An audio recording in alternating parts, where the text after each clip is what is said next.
നമസ്കാരം. രണ്ട് കാര്യങ്ങൾ ആദ്യം തന്നെ ഞാൻ പറയട്ടെ. ഒന്നാമത്തെ കാര്യം എനിക്ക് പറയാനുള്ളത് അന്തം കമ്മികളല്ലാത്ത കേരളത്തിലെ ചിന്താശേഷിയുള്ള ജനങ്ങളോടാണ്. രണ്ടാമത്തെ കാര്യം, ഞാൻ ഇപ്പോൾ ഉപയോഗിക്കുന്ന ഭാഷ കുറച്ചധികം രൂക്ഷമായി പോയേക്കാം. അതെന്തുകൊണ്ടാണെന്ന് ഈ വീഡിയോ കാണുമ്പോൾ നിങ്ങൾക്ക് മനസ്സിലാകും. ഞാൻ എപ്പോഴും പറയാറുള്ളത് കമ്മ്യൂണിസം നശിപ്പിക്കപ്പെടേണ്ട ഒന്ന് തന്നെയാണ്. കാരണം കമ്മ്യൂണിസം നിലനിന്നിരുന്ന ഒരു നാടും രക്ഷപ്പെട്ടിട്ടില്ല എന്നുള്ളൊരു ചരിത്രം നമുക്ക് എല്ലാവർക്കും അറിയാം. അത് ചരിത്രം പരിശോധിച്ചാൽ നമുക്ക് മനസ്സിലാക്കാവുന്നതേ ഉള്ളൂ. അതുപോലെ തന്നെയാണ് SFI.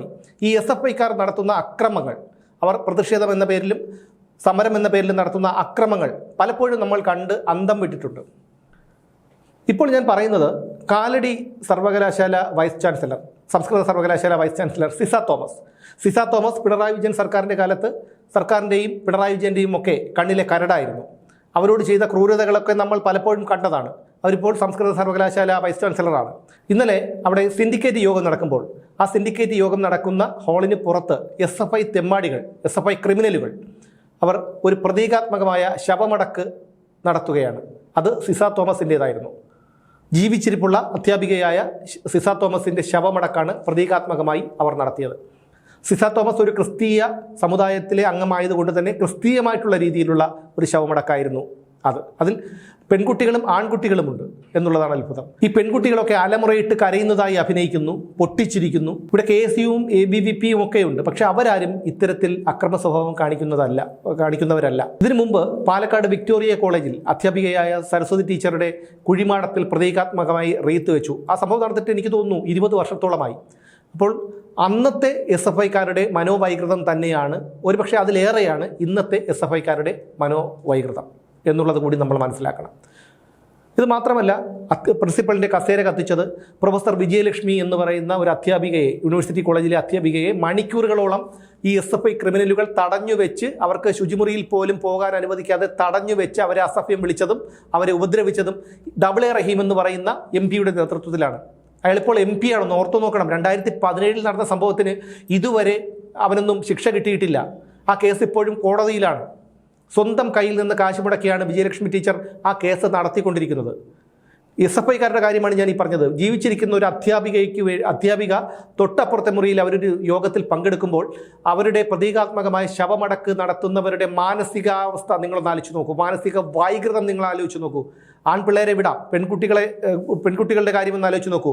ഇവരൊക്കെ അമ്മയായി ഒരു കുട്ടിക്ക് ജന്മം കൊടുത്ത് അവർ വളർത്തിക്കൊണ്ടുവരുന്ന കുട്ടി എങ്ങനെയായിരിക്കും നിങ്ങളൊന്ന് ആലോചിച്ച് നോക്കൂ. ഇവരുടെ ഈ മാനസിക വൈകൃതങ്ങളാണ് ആ കുട്ടികൾക്കും കിട്ടുന്നത്. ഇവിടെ ഇന്നും ഇന്നലെയും തുടങ്ങിയതല്ല, പതിറ്റാണ്ടുകളായി SFIക്കാരുടെ രീതി ഇത് തന്നെയാണ്. ഓർക്കുന്നുണ്ടോ? വയനാട് പൂക്കോട് വെറ്ററിനറി സർവകലാശാലയിലെ വിദ്യാർത്ഥിയായിരുന്ന സിദ്ധാർത്ഥൻ. ഈ സിദ്ധാർത്ഥനെ 3 ദിവസമാണ് കുടിവെള്ളം പോലും കൊടുക്കാതെ അയാളെ പീഡിപ്പിച്ച് കൊന്നത്, റാഗ് ചെയ്ത് കൊന്നത്. അയാളുടെ അമ്മയുടെയും അച്ഛൻ്റെയും കണ്ണീരൊക്കെ പലതവണ കണ്ടവരാണ് നമ്മളൊക്കെ. ആ മൃഗങ്ങൾ ഇപ്പോഴും വെറ്ററിനറി സർവകലാശാലയിൽ പഠിക്കുന്നവരാണ്. ആ മൃഗങ്ങളൊക്കെ ഇപ്പോഴും അവർക്ക് യാതൊരു കുഴപ്പമില്ല. കുറേ ദിവസമൊക്കെ റിമാൻഡിൽ കഴിഞ്ഞു, അതിനുശേഷം പുറത്തിറങ്ങി. എനിക്ക് പറയാനുള്ളത് കേരളത്തിലെ ജനങ്ങളോടാണ്. ഈ മൃഗങ്ങളെ, ഈ SFI മൃഗങ്ങളെ ജനങ്ങൾ പൊതുനിരത്തിലിട്ട് തല്ലണം. ഇപ്പോൾ ഒരു ദൃശ്യം കാണാനിടയായി. ഈ ചിന്താ ജെറോം ഒരു പോലീസ്, ചിന്താ ജെറോമും കുറേ ഈ SFI ക്രിമിനലുകളും കൂടി ചേർന്ന് പോലീസ് ജീപ്പ് തടഞ്ഞു വെച്ച് ആ SIയെ ചീത്ത വിളിക്കുകയാണ്. അയാളോട് ഈ ചിന്താ ജെറോം പറയാണ്, എന്താടാ എന്നാണ് ഒരു പോലീസ് ഓഫീസറെ വിളിക്കുന്നത്. ഒന്ന് ഓർത്ത് നോക്കൂ, എത്ര മാത്രം ഇവരൊക്കെ അധപതിച്ച കൂട്ടങ്ങളാണ് ഇവരെന്നൊക്കെ. 2 ദിവസം മുൻപ് SFI നടത്തിയ ഒരു സമരത്തിൽ VD സതീശ തെമ്മാടി എന്നാണ് വിളിക്കുന്നത് മുഖ്യമന്ത്രിയെ. അദ്ദേഹം തിരഞ്ഞെടുക്കപ്പെട്ട ഒരു മുഖ്യമന്ത്രിയാണ്. ഇവിടെ പാണ്ഡ്യാലക്കാരൻ വിജയനെയാണ് ഇത്തരത്തിൽ വിളിച്ചിരുന്നെങ്കിൽ ഈ നാറികൾ വെറുതെ വിടുമായിരുന്നു വിളിച്ചവനെ. അപ്പോൾ എന്താണ് ഇവിടെ നടക്കുന്നത്? ഇവിടുത്തെ ശാപം എന്ന് പറഞ്ഞാൽ ഈ കമ്മ്യൂണിസമാണ്. അതൊന്നും മനസ്സിലാക്കണം. ഈ നാറികളെ ഉണ്ടാക്കി ഇങ്ങോട്ട് രാവിലെ പഠിക്കാൻ വിടുന്നവരുണ്ടല്ലോ, ഇവനെയൊക്കെ ജനിപ്പിച്ച് വിടുന്നവൻ്റെ അച്ഛനും അമ്മയും, അതുങ്ങൾക്കാണ് അടി കൊടുക്കേണ്ടത്. മക്കളെ ഉണ്ടാക്കി വിട്ടാൽ മാത്രം പോരാ, അതിനെയൊക്കെ നേരാവണ്ണം പഠിപ്പിക്കണം. ഒന്നുമല്ലെങ്കിലും സമൂഹത്തിന് ദോഷമുണ്ടാകാത്ത രീതിയിൽ ജീവിക്കാൻ പഠിപ്പിക്കണം. ഇല്ലെങ്കിൽ ജനങ്ങൾക്ക് കൈവയ്ക്കേണ്ടി വരും. ഇനി പറഞ്ഞിട്ട് കേട്ടില്ലെങ്കിൽ കാലോ കൈയോ തല്ലി ഒടിച്ച് വീട്ടിലിട്ട് ഭക്ഷണം കൊടുക്കണം.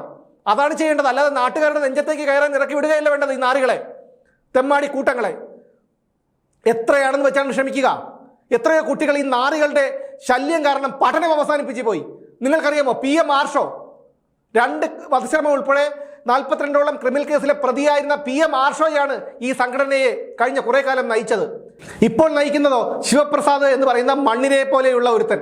എണീറ്റ് നിന്നാൽ നല്ലൊരു കാറ്റടിച്ചാൽ താഴെ ഉരുണ്ട് വീഴുന്നു, പറന്നു പോകും, അങ്ങനെ ഒരുത്തൻ. പക്ഷേ ഇതെന്തുകൊണ്ടാണ് ഇങ്ങനെ പറയുന്നതെന്ന് ചോദിച്ചാൽ ഇവരൊക്കെ വായിൽ നിന്ന് വരുന്ന വാക്കുകൾ, വെല്ലുവിളികൾ, ഭീഷണികൾ അത് കണ്ടുകൊണ്ടിരിക്കാൻ സാധിക്കില്ല. കാരണം ഒരു കമ്മ്യൂണിസ്റ്റുകാരൻ്റെയും തന്തയുടെ വകയില്ല കേരളം, അത് മനസ്സിലാക്കണം. വിരട്ടിയും വെല്ലുവിളിച്ചും ഊറ്റാളിത്തരവും ചട്ടമ്പിത്തരവും ഒക്കെ കാണിച്ച് ജനങ്ങളെ നിലയ്ക്ക് നിർത്താമെന്നുള്ള നിന്റെയൊക്കെ ധാരണ അങ്ങ് മടക്കി നാലാക്കി കക്ഷത്ത് വെച്ചാൽ മതി. അതൊക്കെ ഇനി ഇവിടെ നടക്കില്ല, ചത്താലും നടക്കില്ല, സമ്മതിക്കില്ല. ഇനി ആഭ്യന്തരമന്ത്രിയോടാണ്. ആഭ്യന്തരമന്ത്രി എന്താണ് ഈ കാണിക്കുന്നത്? തൂഫാന്റെ പുറകെ പോയാൽ മാത്രം പോരാ, ഇവനെയൊക്കെ നിലയ്ക്ക് നിർത്താൻ പഠിക്കണം. അടിച്ചവൻ്റെയൊക്കെ ഓടിക്കാനുള്ള പോലീസിന് ഉത്തരവിടണം. പോലീസുകാരൊക്കെ ഒന്നിനും പറ്റാതെ നിസ്സഹായരായി അവരെ മുഖത്ത് നോക്കിപ്പോലും ചീത്ത വിളിച്ചു കഴിഞ്ഞാൽ അവർ നിസ്സഹായരായി നിൽക്കേണ്ട അവസ്ഥയാണ്.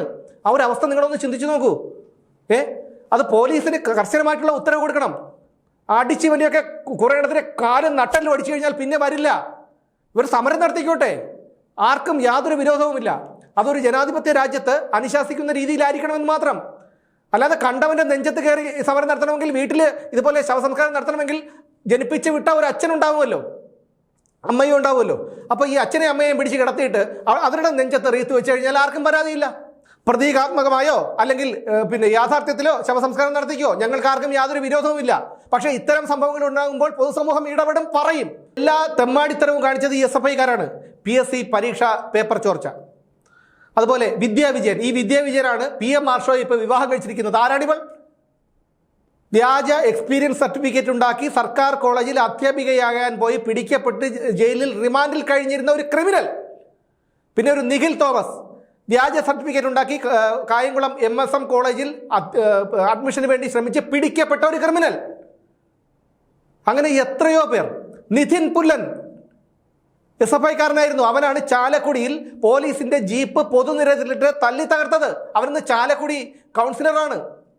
ഈ നിധിൻ പുല്ലനെ അറസ്റ്റ് ചെയ്ത SIയെ വെല്ലുവിളിച്ചവനാണ് ഹസൻ മുബാറക് എന്ന് പറഞ്ഞ പക്ക ക്രിമിനൽ. അപ്പൊ ഇവരൊക്കെ ഇപ്പോഴും ഇറങ്ങി നടക്കുകയാണ് സമൂഹത്തിൽ. നിങ്ങളൊന്ന് ആലോചിച്ച് നോക്കൂ. നമ്മുടെ കുട്ടികൾക്ക് പഠിക്കണ്ടേ കോളേജുകളിൽ? ഈ പരമനാറികളുടെ, ഈ നേരം തെറ്റി പറഞ്ഞ ഈ പരമനാറികളുടെ ഇഷ്ടത്തിനനുസരിച്ചാണോ നമ്മുടെ കുട്ടികൾ പഠിക്കേണ്ടത്? ഈ നാടിനെ നശിപ്പിച്ചു. എത്രയോ തൊഴിലിടങ്ങൾ ഈ പലിശകൾ ചെങ്കോടകം കുത്തി പൂട്ടിച്ചു. കെട്ടുതാലി പണയം വെച്ചും വായ്പ എടുത്തും ഒക്കെ ഓരോരുത്തരൊരു സംരംഭം തുടങ്ങി കുറേ പേർക്ക് ഒരു ജോലി കൊടുക്കാൻ പോകുമ്പോൾ ഊരിയിരിക്കുന്ന ചുവന്ന ഷഡ്ഡി ഊരിയായിരിക്കും ഒരു കമ്പിൽ കൊരുത്ത് കൊണ്ട് നിർത്തിയിട്ട് ഇവരൊക്കെ സമരം വിളിക്കുന്നത്. എത്ര തൊഴിൽ സ്ഥാപനങ്ങൾ ഇവരൊക്കെ പൂട്ടിച്ചു. ഇതൊക്കെ എത്ര തവണ പറഞ്ഞതാണ് ഞാൻ. പറഞ്ഞ് മടുത്തു. പക്ഷേ ഈ നാറികളെ കുറിച്ച് പറഞ്ഞത് കുറച്ച് പേർക്കെങ്കിലും ഇവന്മാരെ കുറിച്ചൊന്ന് മനസ്സിലായാൽ അതൊരു വലിയ കാര്യം. ഇനി ഒരു കാര്യം കൂടി ചിന്തിക്കൂ. ഈ ചിന്താ ജെറോം, ഈ A. റഹീം, ആർഷോ, ശിവപ്രസാദ്, ഈ SFIയിൽ കൂടെയൊക്കെ വളർന്നു വന്ന ആരെങ്കിലും ഒരാൾ ഈ സമൂഹത്തിന് ചെയ്ത എന്തെങ്കിലും ഒരു നല്ല കാര്യം നിങ്ങൾക്ക് ആർക്കെങ്കിലും ചൂണ്ടിക്കാണിക്കാമോ? എന്തിന്? ഒരാളോട് പോലും മാന്യതയോടുകൂടി പെരുമാറുന്നത് നിങ്ങൾക്ക് അറിയാമോ? ഇപ്പോൾ A. റഹീം ഇപ്പോൾ വ്ളോഗറാണ്. നാണമുണ്ടോ ഇവരൊക്കെ? പാർലമെന്റ് മന്ദിരത്തിന്റെ വരാന്തയിലൂടെ ഒരു ഗോപ്രോയോ മൊബൈലോ എന്തോ കടിച്ചു പിടിച്ചുകൊണ്ട് അങ്ങോട്ട് നിന്ന് പറയുകയാണ് ഇവരൊക്കെ. ഇവനെയൊക്കെ അഴിച്ചുവിടുന്നത് ആരാണ്? ഈ പറയുന്ന വിജയനെയും ഗോവിന്ദനെയും ഒക്കെ പോലെയുള്ള നേതാക്കളാണ്. കാരണം ഇവനൊക്കെ നിലനിൽപ്പുണ്ടാകണമെങ്കിൽ ഈ ഇതേപോലുള്ള കുട്ടിക്കുരങ്ങന്മാരെ കൊണ്ട് ചൂട് ചോറ് വാരിക്കണം. അതാണ് ചെയ്യേണ്ടത്. എനിക്ക് പറയാനുള്ളത് ഇവന്റെയൊക്കെ പടച്ചുണ്ടാക്കി വിടുന്ന ഇവന്റെയൊക്കെ തന്തയോടും തള്ളയോടുമാണ്. മക്കളെ വേണമെങ്കിൽ മര്യാദയ്ക്ക് പഠിപ്പിച്ചാൽ നിങ്ങൾക്ക് നല്ലത്. ഇല്ലെങ്കിൽ ജനമിനി സഹിക്കില്ല, ജനമിനി കേൾക്കില്ല. സമരം നടത്തിക്കോട്ടെ. നിങ്ങൾ പഠിക്കാനാണോ വിടുന്നത്? അതോ ഇനി ജനങ്ങളെ ഇങ്ങനെ ആക്രമിക്കാനാണോ? ജനങ്ങളെയും അധ്യാപകരെയും ഒക്കെ ആക്രമിച്ച് മറ്റുള്ളവരെ പഠിപ്പിക്കാതിരിക്കാനും ഈ നാട്ടിൽ ശല്യം ഉണ്ടാക്കാനാണോ വിടുന്നത്? അതിനാണോ നിങ്ങൾ ഈ മക്കളെ ഇങ്ങനെ ഉണ്ടാക്കി വിടുന്നത്? നിങ്ങൾക്ക് നാണമില്ലേ ഇതിനെയൊക്കെ ഉണ്ടാക്കി ഇങ്ങോട്ട് വിട്ടിട്ട് ഇതൊക്കെ കണ്ട് കൈകൊട്ടിയിരിക്കാനായിട്ട്? മക്കൾ എവിടെ പോകുന്നു? മക്കൾ എന്ത് ചെയ്യുന്നു? മക്കൾ പഠിക്കുന്നു? മക്കൾ ആർക്കെങ്കിലും ഉപദ്രവം ഉണ്ടാക്കുന്നു? ഇതൊക്കെ നോക്കേണ്ടത് ഒരു മാതാപിതാക്കളുടെ കടമയാണ്. 10, 20, 21, 22 വയസ്സേ ഉള്ളൂ ഈ നാറികൾക്ക്. ഇവനൊക്കെ വളർന്നു വരുമ്പോൾ നിങ്ങളൊന്ന് ആലോചിച്ച് നോക്കൂ. ഞാൻ പറയുന്നതിൽ എന്താണ് തെറ്റ്? ഈ 22, 20 വയസ്സുള്ളവനൊക്കെ ഇത്രയധികം ക്രിമിനലിസം കാണിക്കുമ്പോൾ ഇവനൊക്കെ 10 കൊല്ലം കൂടി കഴിഞ്ഞാൽ ഇവനൊക്കെ എത്രമാത്രം ക്രിമിനലുകളായി തീരുമെന്ന് നിങ്ങൾ ചിന്തിച്ചു നോക്കൂ. ഇവിടെ നമുക്ക് ജീവിക്കേണ്ടതാണ്. നമ്മളും ഇവിടെ നികുതി പണം കൊടുത്ത് തന്നെയാണ് ജീവിക്കുന്നത്. ഇവിടെ എത്രയോ വിദ്യാർത്ഥി സംഘടനകൾ വേറെയുണ്ട്. അവർക്ക് ആർക്കും ഇല്ലല്ലോ ഈ പ്രശ്നം. ഇവർക്ക് മാത്രമേ ഉള്ളൂ ഈ പ്രശ്നം. ഇവിടെ മുൻ ഗവർണറായ ആരിഫ് മുഹമ്മദ് ഖാൻ, അദ്ദേഹത്തെ എന്തുമാത്രം ഇവന്മാർ ഉപദ്രവിച്ചു. ഒടുവിൽ കസേര പൊതുനിരത്തിൽ വലിച്ചിട്ട് അദ്ദേഹത്തിന് ഇരിക്കേണ്ടി വന്നു. രാജ്യം മുഴുവൻ ശ്രദ്ധിച്ചൊരു കേസായിരുന്നു. കേരളം നാണം കെട്ടുപോയൊരു സംഭവമായിരുന്നു അത്. അധ്യാപകരെ പോലും ആക്രമിക്കുക, അവരെ മർദ്ദിക്കുക, അവരെക്കുറിച്ച് അപരാധം പറയുക, അവരെ ഭീഷണിപ്പെടുത്തുക, അവരെ വെല്ലുവിളിക്കുക, എന്നിട്ട് പേപ്പട്ടികളെ പോലെ കൂട്ടം കൂടി വന്ന് നിന്ന് കുരയ്ക്കുക. അതാണ് ഈ നാടുകൾ ചെയ്തുകൊണ്ടിരിക്കുന്നത്. എനിക്ക് പറയാനുള്ളത് കേരളത്തിലെ പൊതുസമൂഹത്തോടാണ്. ഇവന്മാർ ഈ സമരം എന്ന പേരിൽ, പ്രതിഷേധം എന്ന പേരിൽ നടത്തുന്ന ഈ ഒരു പോക്കർത്തനം ഇത് നടത്തുമ്പോൾ ജനങ്ങൾ ഒറ്റക്കെട്ടായി മുന്നോട്ടിറങ്ങണം. ജനങ്ങൾ കയ്യിൽ കിട്ടുന്ന മടലോ കമ്പോ ചൂലോ കക്കൂസ് എഴുതുന്ന ബ്രഷോ എന്തോ ആയിക്കോട്ടെ, ഒരു 100 പേരിറങ്ങിയാൽ മതി. 100 പേരിറങ്ങി ഇവനെയൊക്കെ കൈകാര്യം ചെയ്യണം. പിന്നീട് ഇവരൊന്നും ഈ നിരത്തുകളിൽ ഇത് കാണിക്കില്ല. പിന്നെ പറയാനുള്ളത് ആഭ്യന്തരമന്ത്രിയോടാണ്. ആഭ്യന്തരമന്ത്രി ഇതിന് കണ്ണടച്ച് ഇരുട്ടാക്കരുത്. ഈ തൂഫാന്റെ പിറകെ മാത്രം പോയിട്ട് കാര്യമില്ല. യഥാർത്ഥത്തിൽ നമ്മൾ ഇല്ലാതാക്കേണ്ടത് ഇതുപോലെയുള്ളവരെയാണ്. ഒന്നുകിൽ ഇതിനെയൊക്കെ പിടിച്ച് വല്ല പ്രാന്താശുപത്രിയിൽ കൊണ്ടിടുക, അല്ലെങ്കിൽ ഒരു ഡി അഡിക്ഷൻ സെന്ററിലോ എന്തെങ്കിലും കൊണ്ടിട്ട് ഇവനെയൊക്കെ ഒരു ബോധവൽക്കരണം നടത്തുക. ആ ബോധവൽക്കരണം നടത്തി ഇവരൊക്കെ കമ്മ്യൂണിസത്തിന്റെ തലയിൽ നിന്ന് കഴുകി കളഞ്ഞതിന് ശേഷം മാത്രം തുറന്നു വിടുക. അല്ലെങ്കിൽ ഇതിനെയൊക്കെ കൈകാര്യം ചെയ്യാൻ പോലീസിന് ഉത്തരവ് കൊടുക്കുക. അതാണ് ആഭ്യന്തരമന്ത്രി ചെയ്യേണ്ടത്. കണ്ടു സഹിക്കാൻ പറ്റുന്നില്ല, അതുകൊണ്ടാണ് ഇത്തരത്തിൽ പ്രതികരിച്ചു പോകുന്നത്. ഒരു അധ്യാപികയെ, ജീവിച്ചിരിക്കുന്ന ഒരു അധ്യാപികയെ അവർ അനുഭവിക്കുന്ന മാനസിക സംഘർഷം ഒന്ന് ഓർത്തു നോക്കൂ. കുട്ടികൾക്ക് അക്ഷരം പറഞ്ഞു കൊടുക്കേണ്ടവരാണ് അധ്യാപകർ. ലോകത്തെ ഏറ്റവും മാന്യമായിട്ടുള്ള, ഏറ്റവും ആദരവുള്ള ഒരു തൊഴിലാണത്. അവിടെയാണ് ഈ SFIയിലെ ഈ പേപ്പട്ടികൾ ചെന്ന് പല അധ്യാപകരെയും ഇത്തരത്തിൽ ഉപദ്രവിക്കുന്നത്. അധ്യാപകരെ മാത്രമല്ല, വിദ്യാർത്ഥികളെയും അവരുടെ സഹപാഠികളെ പോലും. ഇതൊന്നും ഇനി കണ്ടുകൊണ്ടിരിക്കാൻ പറ്റുന്ന കാര്യങ്ങളല്ല. ജനങ്ങൾ ഇറങ്ങണം. കേരളത്തിലെ സമൂഹം ഒറ്റക്കെട്ടായി ഈ ഒരു നാശത്തെ, ഈ ഒരു കടന്നൽ കൂട്ടത്തെ, ഈ ഒരു പേപ്പട്ടി കൂട്ടത്തെ നേരിടണം. ഇതാണ് എനിക്ക് പറയാനുള്ളത്.